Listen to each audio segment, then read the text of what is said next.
Hello, everyone, and thank you very much for joining today. So, my name is Matt Simpson, and I'm one of the Agile Success Managers here at Plandek.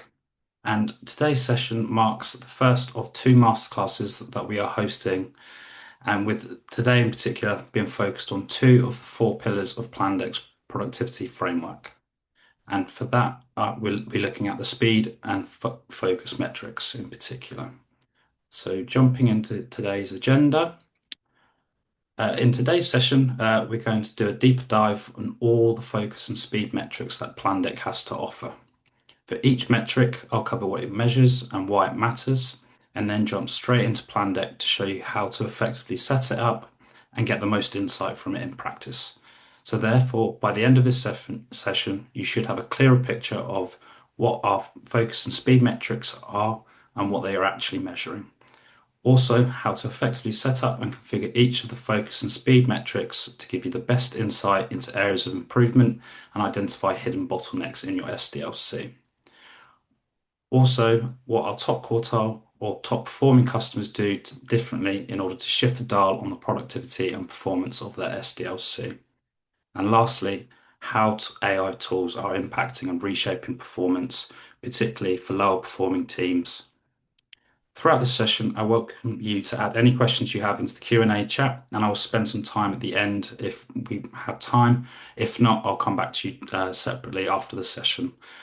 And last of all, I would also now share a poll with you, which I welcome you all to fill in during this session, as we would love to hear your thoughts and inputs too on what focus and speed mean to you. But before we get going, I would like to recap on what the focus and speed metrics are and the four pillars of productivity framework itself as well, because it's the foundation of what everything sits on. So engineering productivity is one of the most important conversations in technology leadership right now, and that is for a very good reason. Organizations are under pressure to deliver more without growing headcount. Leadership wants transparency on how engineering investment translates to business value, and the rise of generative and agentic AI has raised the stakes even further, creating new expectations that are difficult to meet without the right data. But measuring productivity in software engineering is fundamentally hard. Unlike manufacturing, outputs vary enormously in complexity and value, so two tickets can look identical in a tracking system but represent completely different levels of effort. That's why the conversation has to go deeper than simply counting work items. Therefore, Plandek's productivity framework breaks delivery performance into four key pillars for you. First one being focus, and what we mean by that are our teams spending the optimum amount of time on value-driving work, or they being easily distracted by unplanned work.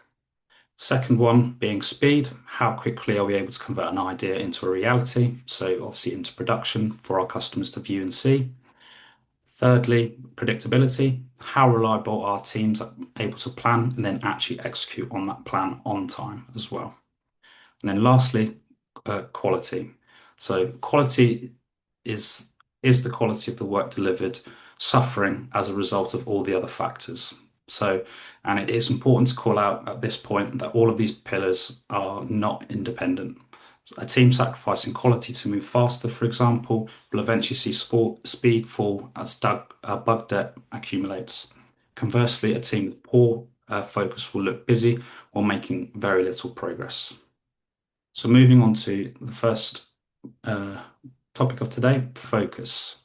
So the first pillar is focus, and as I just mentioned, this is about understanding where our engineering capacity is actually being spent. So one of the most common surprises when organizations begin analyzing their delivery data is that far less engineering effort is spent delivering new value than they initially expected. Teams are often extremely busy, but a significant portion of their time may be consumed by little things like bug fixes, operational support, technical debt, remediation, or unplanned work. Therefore, to measure this, we introduced the value delivery percent metric. This metric replaces the planned work percentage metric that we used last year's benchmarks, where planned work percentage measured how much work was planned versus how much unplanned was. But this, unfortunately, didn't necessarily tell us whether this work was delivering meaningful value to the customer. So value delivery percentage gives us that clearer signal. And in this sense, value delivery percentage measures the proportion of all tickets worked on during a given period that represent roadmap delivery. So in other words, user stories or product backlog items if you use Azure DevOps, which obviously in this case explicitly excludes the likes of bugs, incidents, tech debt, and client escalations. Then on the other hand, we have support maintenance, which it essentially measures the other side of it, so the proportion of tickets that represent reactive or non-roadmap work, where value delivery percent tells you how much capacity is reaching value, support and maintenance percent tells you specifically where it is consuming the rest. And a rising support and maintenance percent is often the earliest warning sign that quality is deteriorating before it becomes visible in the likes of your delivery speed or team morale. Therefore, these two metrics should always be read together. For example, a team with 25% value delivery and 60% support and maintenance has a very different problem to a team with 25% value delivery and 30% support and maintenance. The first has a quality debt crisis, the second has a tech debt or capacity allocation issue. So, jumping into Plandek, I will now kind of show you how to set up both the value delivery and the support maintenance metrics. So firstly, value delivery. In order to create any of the pillars of productivity metrics, the quickest way is to click the add button. And you can either, if you know the name of it, type and search, so value delivery, and that will come up. Alternatively, you can filter now for Plandek's 4 pillars of productivity and simply scroll down to value delivery. So once you click create, you'll then get, for this particular metric, you'll get the option to use Deca, our virtual AI assistant, to essentially start to configure this metric for you. And what this value delivery metric is actually doing is it's a pre-configured overlay of 2 active work focus metrics. So first part of it being we are selecting all of the active work statuses that mimic sort of the development active statuses, so awaiting QA, awaiting review, in progress, etc. We are then filtering for the issue type of stories in this instance. Obviously, if you use ADO, you'd filter for PBIs, and then you'd make sure you exclude any sort of negative resolution. So obviously we're only looking at the tickets that have been done and completed and have been converted into sort of real production features, for example. The second part is essentially the same. We're filtering for all of the active work statuses again, but in this instance, we are simply filtering for all of the remaining items, but excluding anything that doesn't really typically get moved in sort of a sprint. So, for example, an epic or an initiative or a subtask. So the subtasks typically sit below the tasks and they show very minimal sort of value driving work. So excluding those. And similarly, again, excluding any negative resolutions and the current status of cancelled as well. So once you've got that set up, you'll now see in the top left corner of sort of summary value for the number of stories versus all the other tickets. And then one of our newest features, which is available on most metrics, is the ratio. And what this is showing is that 25.7% of our, engineering time is being spent on value driving work.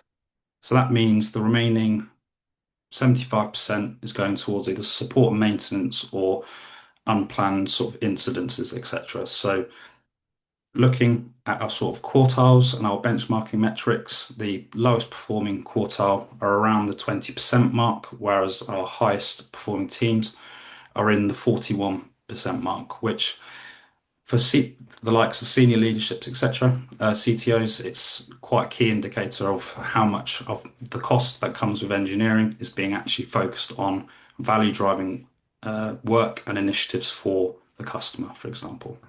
But as you can see here, this has then placed the three metrics or three parameters on this uh, diagram for you.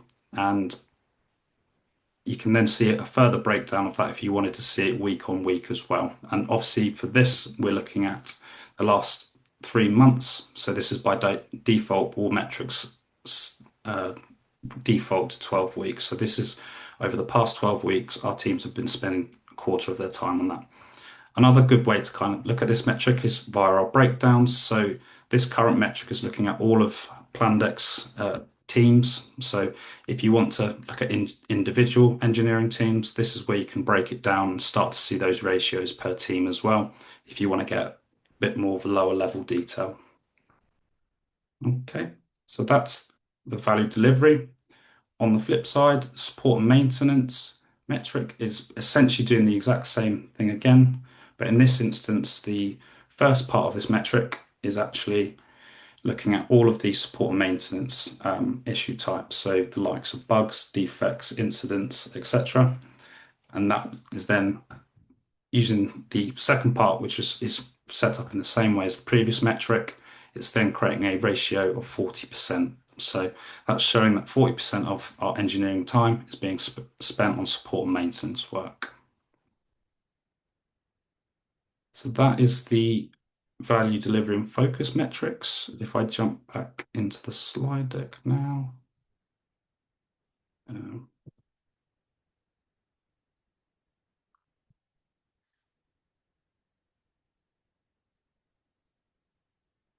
with this one, it's key to look at sort of how AI is now actually being involved in this process as well. So whether that's from a generative AI point of view or an agentic AI, you can see from this that customers utilizing AI versus ones which are now utilizing AI, there isn't much of a difference between the top and the bottom quartiles. There's a slight shift in the bottom, but this could then essentially indicate that AI is more of a sort of downstream, sort of is having a downstream impact on focus, and this is probably to do with process, people, and quality constraints rather than the actual AI itself.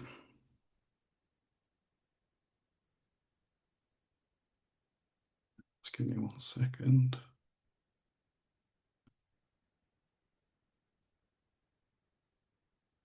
So moving on to speed, which is our second pillar of productivity. Speed is about how efficiently work flows through the entire delivery system, not just how fast engineers write code.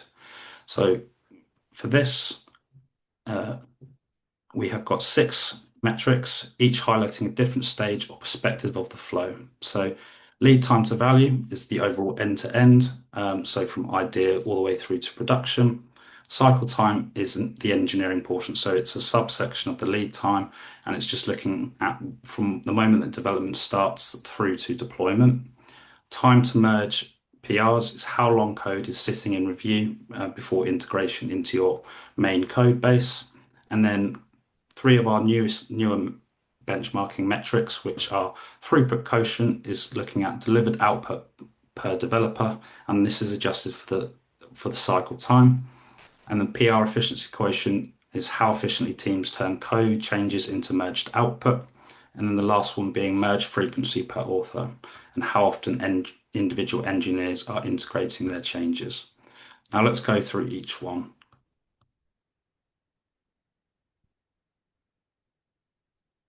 So jumping into my pre-configured, firstly looking at the lead time to value metric here. So similar to what I did before, you can search for this by the 4 pillars and select lead time.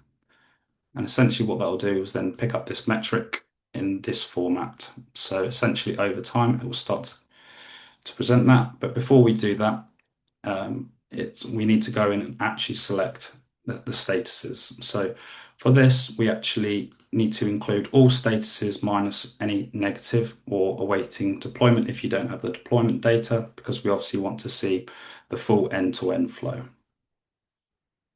Next, we have the filters. So when we're looking at lead time to value and the value aspect of that name being the particular part, similar to the previous metrics I showed you, we'll be looking at stories or in other cases PBIs, but we don't use Azure DevOps here, so we'll be looking at the stories.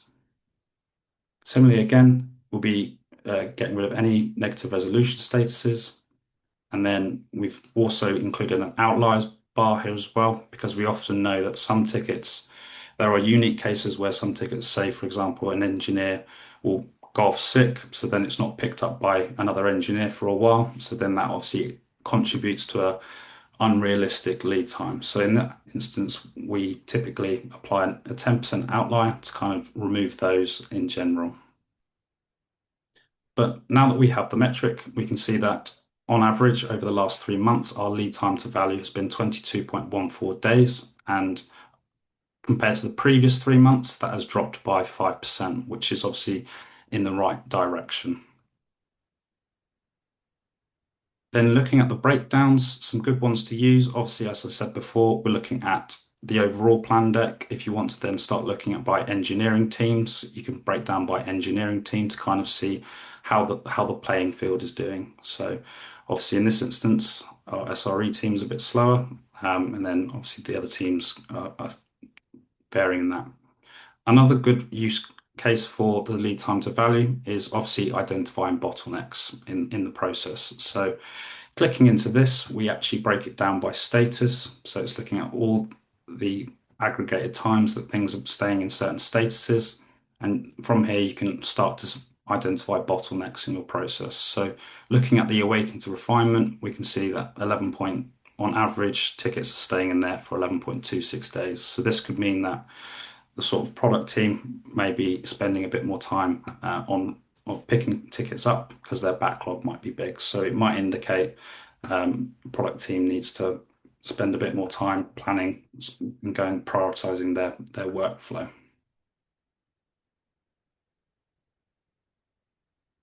In terms of benchmarking quartiles, the bottom quartile teams are from our recent benchmarking we did are taking over 62 days, which is essentially close to 2 months, whereas our top quartile teams are under 22.5 days. So that is equating to enough near 3 times difference in delivery speed.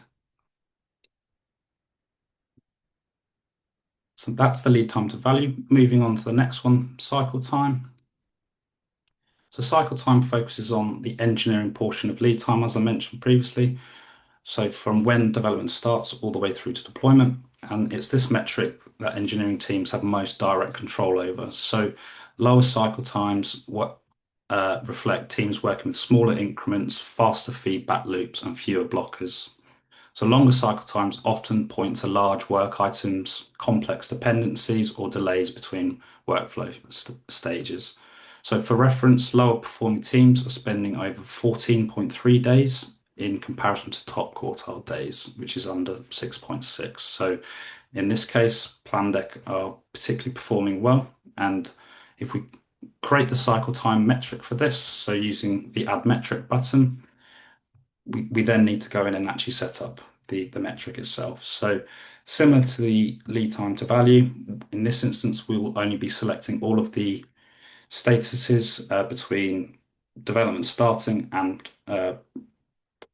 deployment. So going through and selecting all the in review, in development, awaiting QA and QA statuses. And what this is showing us here is that Plandek, on average over the past 3 months, has had a cycle time of 5.17 days, which has actually increased since the last quarter by 10%. So might be some underlying factors around that. For example, if we look at the story points here, this will give you a view of how our story pointing is working. So by looking at this, we can see that our story pointing is fairly accurate. If we had any 5 story points items in here, we'd want to see it kind of in between that. But in general, it's looking good. But if you want to go in and actually check the data even more, you can click on the summary value and have a look at it, all of the tickets that are making up that value. So that's cycle time. Moving on to the next one, which is time to merge PRs. So With time to merge PRs, this is one of the most important and underappreciated metrics in the speed pillar. The time to merge PR measures the duration from when a pull request is raised all the way through to merge. So that includes a review and approve process as well. And from our analysis, this takes typically 20 to 30% of total cycle time for a team. So, for example, for a team with a 10-day cycle time, it's between 2 to 3 days that PRs are spent waiting to move through review. So this is not development time, it's collaboration friction or constraints. So one important nuance on AI that is worth noticing is that teams using AI tools were slower on time to merge across all quartiles. So AI generated code produces larger, more complex PRs that need more thorough review, which is obviously the right behavior, but it means that teams adopting AI for code generation without improving their review process will see this bottleneck worsen, not improve. So looking at the metric itself, similarly again, this one is looking at lead time for change, which I'll show you via the details tab. So it's the lead time for change. So it's simply looking at the time from when a PR is raised all the way through to merge. So in this instance, to set this up, we'll be filtering for the stage and excluding time to deploy in this instance, but we want to be looking at simply only the merged PRs, none of the others which are simply closed and then not actually converted or brought into the code base. And with this metric, we want to include all authors, but exclude any sort of bots. So in this particular case, DependerBot is a GitHub um, tool which kind of flags any sort of issues with your dependencies. So in that instance, we'd exclude that, but we want to include any AI agents because obviously we want to start measuring the impact of AI across our teams. And yeah, so that's why you keep that in. Similar to the other duration metrics, we've got an outliers bar, and we typically apply a 95% outlier in this one to kind of eliminate those worst case scenarios. And by default, it will show you an over time, but one of the best breakdowns that you can visually see is the by stage. And this way, it kind of then starts to give you a visualization of what is kind of the bottleneck in your PR process. So, as you can see here, time to approve is taking up more than half of our overall average time to merge. So, something for us to kind of our sort of Scrum Masters team leads to look into and delve into that a bit more as to what's kind of blocking that process. And in this case, it might be because we use AI, agentic AI, something to kind of look into as well. And similarly, again, if you scroll down and click into any of these, you can actually see the tickets, the PRs, which are in relation and contributing towards this metric. If I now jump back into the slide deck, um,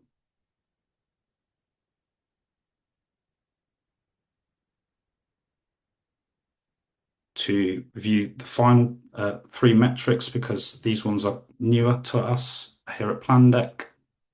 Um, Throughput is one of the most commonly used metrics in software delivery, but also one of the most misunderstood and misused. So last year, we deliberately excluded it as a standalone benchmark, and the reason for that being without context, throughput creates misleading conclusions. And a team delivering large numbers of small tickets can look more productive than one delivering few with more complex features. So in this instance, team size, complexity, and delivery speed all matter. But excluding it entirely leaves a gap. Engineering leaders still need to understand how effectively capacity is being converted into delivered work. So this year, we've taken a new approach with measuring throughput with context, and that's where both the 3R throughput quotient and PR efficiency quotient, which I'll get onto later, come in. And this gives you a much more balanced view of how engineering output relates to engineering capacity. So throughput quotient in this instance normalizes ticket throughput by cycle time and team size. So if you look at raw ticket volume, raw ticket volume is almost meaningless as a productivity signal, but a team of 15 completing 30 tickets in 8 days is not more efficient than five, a team of five completing 15 tickets in 3 days. In fact, the opposite is true. Throughput quotient gives you that number that reflects genuine per developer flow efficiency. And in particular, I want to draw your attention to the formula of this. In the numerator, we are deliberately including all tickets delivered with and without AI assistance. And that obviously covers the two distinct types of AI use. So first, the generative AI, where the developers are using this in their IDEs and just to actually test and evaluate code or even write code. And the second one being agentic AI. So where obviously you're using autonomous agents to kind of individually complete tasks such as writing code, raising PRs, running tests, etc. So, but then if we look at the denominator of this, so that you'll see human developer headcount only is explicitly called out. And the rationale behind this is deliberate because as AI adoption matures, you should expect your throughput quotient to rise without your human headcount increasing as well. So that's precisely the signal this metric is designed to surface, and it gives engineering leaders a clear indicator of whether their AI investment is generally improving efficiency. So jumping back into Plandek, I'll now show you this metric.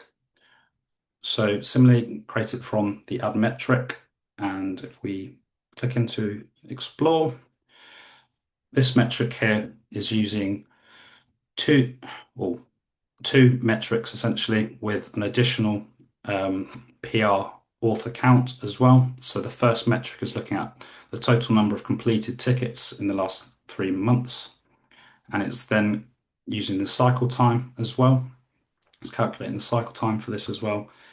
And essentially, what we'll be doing is similar to the time to merge metric, we'll be looking at all authors, excluding any bots, etc. as well. So, and what this will then be doing is dividing the completed number of tickets by the cycle time and then by the number of total PR authors, giving you that throughput quotient of 4.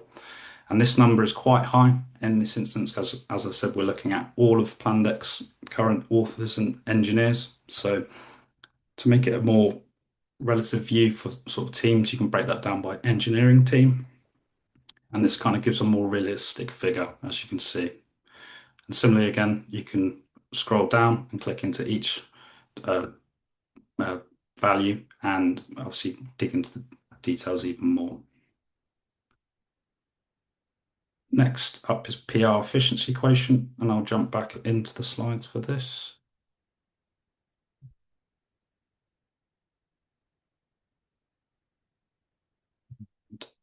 So with the PR efficiency quotient, in most teams, PRs follow a familiar pattern. So code is submitted in the form of a PR. PRs are then reviewed and refined, approved, and then merged. So in high-performing teams, this flows smoothly. PRs are small, reviews are fast, and merges are frequent. But in many organizations, PRs sit waiting, creating delays that compound across the pipeline. So the PR efficiency quotient measures how effectively teams move code through this process, combining the number of PRs merged or PR throughput, uh, time to merge, and team size into a single normalized signal. So high scores reflect strong collaboration and efficient review culture with it. So in this instance, our top quartile teams being over the 1.5 mark and bottom quartile teams being under 0.5. But similarly to the throughput quotient formula, the numerator includes PRs authored or assisted by AI agents or using generative AI as well, as we want to capture the full picture of PR flow, including the impact AI is having on PR throughput and merge times. However, the number of human developer headcount only is in the numerator, similar to the throughput quotient. And similar again, this is deliberate. As AI adoption grows, you should expect to see your PR efficiency quotient rise without your human head count increasing. And that's exactly the signal that this metric is designed to surface. So jumping back into Plandek, scroll down further. Yep. we've got the PR efficiency quotient metric here. And if we click into this, I can now show you how you set this one up. So this is its standalone metric itself, and it's also configured with three different metrics across it. So the first one being this is the overall PR count or merged PRs that have been merged over the last 3 months. The merge time or average merge time for all of these merged PRs, and we've got obviously the difference and the change since the previous period as a comparison. And what this is essentially doing is dividing the merged PRs by the merge time and then divided by the number of PR authors. So this number uh, quite high compared to our sort of quartiles. But if we break that down by engineering team again, these figures are a bit more accurate as to what individual teams are doing across the board. And if we scroll down again, this is where you can click into each metric and see what PRs are contributing to that. We also, like the other metrics, we have a outliers bar, which we'd recommend using to obviously remove any sort of those extreme edge cases where PRs were left open for sometimes we've even seen them tens to twenties of days, which obviously in reality isn't really a true reflection of your PR process. And then flicking back to the slide deck for our final speed metric.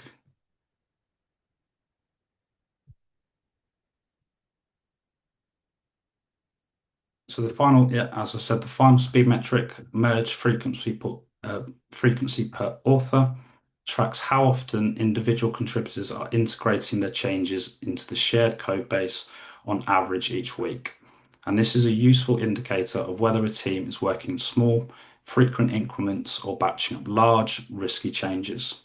So higher merge frequencies typically mean smaller PRs, easier reviews, fewer merge conflicts, and tighter feedback loops. And as a result, more consistent delivery cadence. So in this instance, we've determined top quartile teams merge over 2.2 PRs per author per week, with the bottom quartiles showing under 1.2, meaning top quartile teams spend nearly 50% less time resolving merge conflicts. So jumping back into Plandek. If we click into this, I can show you how to set this one up. And this is similar to the previous metric. We will want to exclude all AI bots, but include all agents and human authors. We'll only be looking at the merged, so not the closed or cancelled PRs. And what you can then see from here is a graph showing the three individual parameters of this. So one being the number of merged PRs, number of authors, and in this instance, we then divide it by the number of weeks. So in this instance, 12 weeks. So giving us an average of 32.58 PRs that have been merged per author in 3 months. And as I said, that's quite high because it's looking at everyone. So it might be better to break that down by engineering team once again to get a more realistic view like this. Okay. And that's the final metric that I'm going to show you today. So just jumping back into the slide deck. And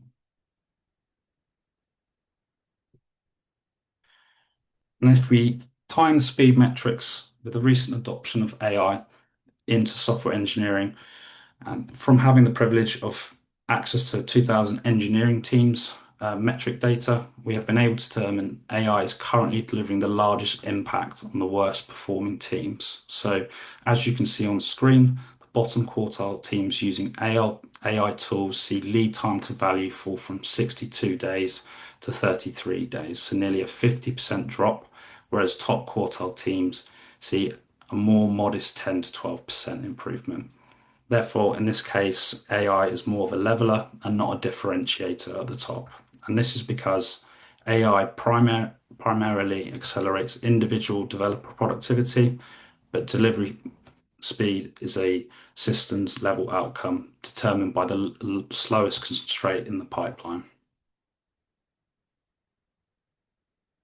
For top quartile teams, development is rarely the bottleneck. So for bottom quartile teams, conversely, it often is. So removing that constraint produces a dramatic system level improvement. But the important caveat to always remember is AI adoption without measurement is a bet and not a strategy. So teams using AI without tracking PR review time, merge frequency, throughput quotient, for example, will not see the gains in the data and may create new bottlenecks and constraints that they can't see. So bringing this all together, from what you have been shown today, top quartile teams don't just do one thing well. They have a compounding advantage across focus and speed simultaneously. So this means high focus equates to less bug debt entering the system, leading to less bug debt means more capacity for roadmap work. More capacity enables faster speed, and faster speed, when paired with good quality practices, reinforces everything else. And the numbers that reiterate this are obviously the top performing teams. Firstly, deliver new features and value in under 3 weeks versus 2 months or more for bottom quartile teams, which is a 3 to 4 times gap. Time to merge PRs or MRs is under 18.4 hours versus 35 hours, so closer to 1.5 days. And they also spend over 41% capacity on roadmap versus under 21%. And critically, teams who engage more frequently with their delivery data are widening the gap, not just maintaining it. So regular data review is itself a differentiating behavior. Focus shapes how capacity reaches the delivery pipeline. Speed determines how efficiently that capacity moves through it. And both are in service of the same goal, maximizing the value that engineering delivers relative to the capacity invested. And the benchmarks which we have and provide here at Plandek give you the context to know where you stand against the industry. And the metrics we've walked through today and the views that Plandek can provide give you those tools to act on it. With that, I'd like to say thank you very much for joining. And what time are we at?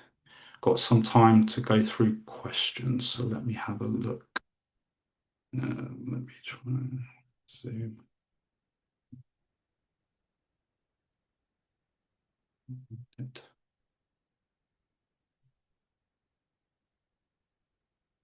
Excuse me.